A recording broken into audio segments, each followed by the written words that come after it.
इंसान जब फेल हो जाता है या लाइफ में असफल हो जाता है तो उसके माइंड में नेगेटिव विचार आते हैं और वो बहुत बार गलत कदम उठाना चाहता है।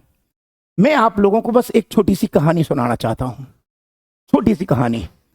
मैं कभी भी आपसे ये नहीं कहूंगा कि कभी भी माइंड में नेगेटिव विचार लाइएगा, नहीं, मैं कभी नहीं कहूंगा। एक छोटी सी कहानी समझाता हूं आपको। डॉक्टर एपीजे अब्दुल कलाम का नाम तो सुना होगा, तमिलनाडु के रामेश्वरम के रहने वाले थे। एनडीए का एग्जाम दिया था, 9 कैंडिडेट पास हुए थे उसमें, और 9 में से 8 का सिलेक्शन होना था, 1 का नहीं होना था। कलाम साहब फाइनल के लिए देहरादून गए हुए थे और 8 बंदों का सिलेक्शन हो गया। जिस बंदे का सिलेक्शन नहीं हुआ वही थे कलाम साहब, उनका सिलेक्शन नहीं हुआ। जब कलाम साहब को पता चला कि मेरा सिलेक्शन नहीं हुआ, बाकी 8 का हो गया, माइंड में निगेटिव ख्याल आया। और पास में ही गंगा नदी थी, गंगा नदी में छलांग लगाकर, आप समझ रहे होंगे क्या करना चाहते थे, क्या करना चाहते थे, गलत कदम उठाने पर मजबूर हो गए थे। उन्होंने कहा भगवान ने मेरे साथ ऐसा क्यों किया यार कि उन 8 का सिलेक्शन हो गया, मेरा सिलेक्शन नहीं हुआ। तो वहीं पास में एक आश्रम में एक शिवानंद जी का आश्रम था। उस आश्रम की पहाड़ियों पर चढ़ते हैं और जाते हैं और गलत कदम उठाने की सोचते हैं। तभी शिवानंद महाराज कहते हैं कि रुक जाओ, क्यों कर रहे हो ऐसा। उन्होंने कहा मेरी लाइफ खत्म हो गई है, मैंने एनडीए का एग्जाम दिया, मेरा फाइनल सिलेक्शन नहीं हुआ, जीवन में कुछ बचा नहीं है। वो कहते हैं कोई बात नहीं, कल उठा लेना गलत कदम, अभी कुछ खा लो पी लो। और उस वक्त कलाम साहब खाना पीना खा लेते हैं।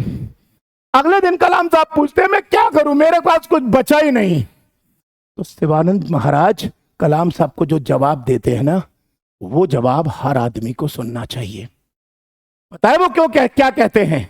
पता है वो क्या कहते हैं? वो कहते हैं कि भगवान ने तुम्हें पायलट इसलिए नहीं बनाया क्योंकि भगवान ने तुम्हारे लिए पायलट से भी एक ऊंचा पद सोच रखा है। याद रखा करो दोस्तों, याद रखना हमेशा, जीवन में इंसान कभी भी असफल नहीं होता। बस होता है यह है कि भगवान ने हमारे लिए बहुत कुछ सोच रखा होता है, लेकिन हम पहले ही हार मानकर अपने माइंड में नेगेटिव विचार ले आते हैं। अगर कलाम साहब उस वक्त पायलट बन जाते तो शायद आज इंडिया को राष्ट्रपति नहीं मिलता, शायद इंडिया को आज मिसाइल मैन नहीं मिलता। इसलिए कभी भी माइंड में नेगेटिव ख्याल मत लाना। अबे यार सरकारी नौकरी नहीं लगी तो क्या हुआ, भगवान ने तुम्हारे लिए इससे भी बड़ा सोच रखा है। हमारा और आपका काम सिर्फ मेहनत करना है, सिर्फ जान लगाकर मेहनत करना है।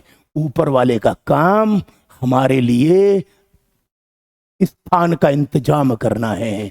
जब ऊपर वाले ने जन्म दिया है इंसान का, तो आपके लिए कुछ अच्छा नहीं बहुत अच्छा सोचा है, ये याद रखना। इसलिए माइंड में कभी भी नेगेटिव ख्याल आए तो मेरी बात याद रखना, कभी नेगेटिव ख्याल मत लाना। जल्द मिलूंगा, फिर मिलूंगा, तब तक के लिए जय हिंद।